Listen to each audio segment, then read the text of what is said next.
Fall forward. This is what I mean. Reggie Jackson struck out 2,600 times in his career, the most in the history of baseball. But you don't hear about the strikeouts. People remember the home runs. Fall forward. Thomas Edison conducted 1,000 failed experiments. Did you know that? I didn't know that. Because the 1,001st was the light bulb. Fall forward. Every failed experiment is one step closer to success. You've got to take risks, and I'm sure you've probably heard that before, but I want to talk to you about why that's so important. I got 3 reasons, and then you can pick up your iPhones. First, you will fail at some point in your life. Accept it. You will lose. You will embarrass yourself. You will suck at something. There's no doubt about it. And I know that's probably not a traditional message for a graduation ceremony, but hey, I'm telling you, embrace it, because it's inevitable. And I should know. In the acting business, you fail all the time. Early on in my career, I auditioned for a part in a Broadway musical. Perfect role for me, I thought, except for the fact that I can't sing. So I'm in the wings, I'm about to go on stage, but the guy in front of me, he's singing like Pavarotti. He's just he's just going on and on and on, and I'm just shrinking. I'm getting smaller and smaller.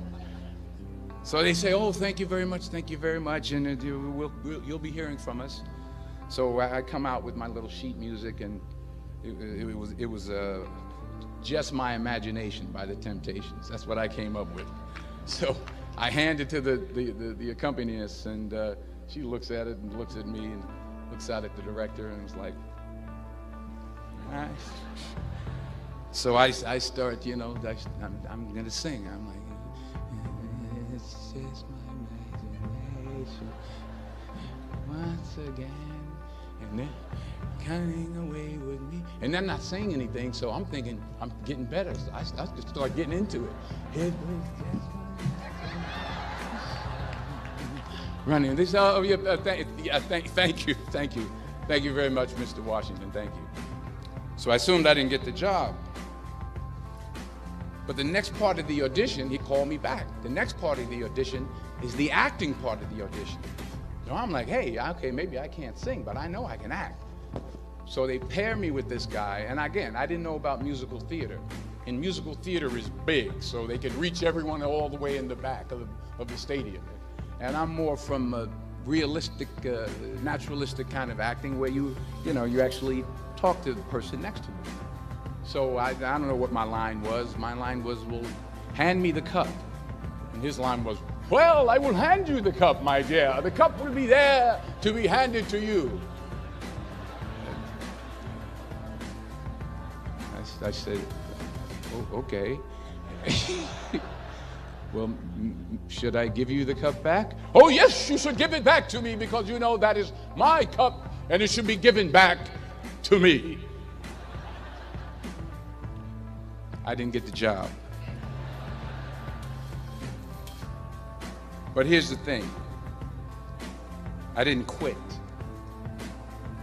I didn't fall back. I walked out of there to prepare for the next audition, and the next audition, and the next audition. I prayed. I prayed. And I prayed. But I continued to fail and fail and fail. But it didn't matter, because you know what? There's an old saying, you hang around the barbershop long enough, sooner or later you're going to get a haircut. So you will catch a break, and I did catch a break. Last year, I did a play called Fences on Broadway. Someone talked about it. Won the Tony Award. And I didn't have to sing, by the way. But here's the kicker. It was at the Court Theater. It was at the same theater that I failed that first audition 30 years prior. The point is, and I'll pick up the pace, The point is, every graduate here today has the training and the talent to succeed. But do you have the guts to fail? Here's my second point about failure. If you don't fail, you're not even trying. I'll say it again. If you don't fail, you're not even trying. My wife told me this great expression. To get something you never had, you have to do something you never did.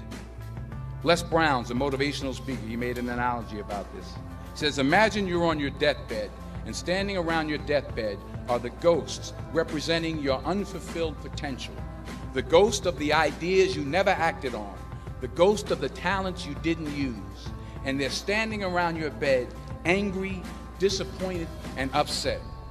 They say, we came to you because you could have brought us to life, they say. And now we have to go to the grave together. So I ask you today, how many ghosts are going to be around your bed when your time comes?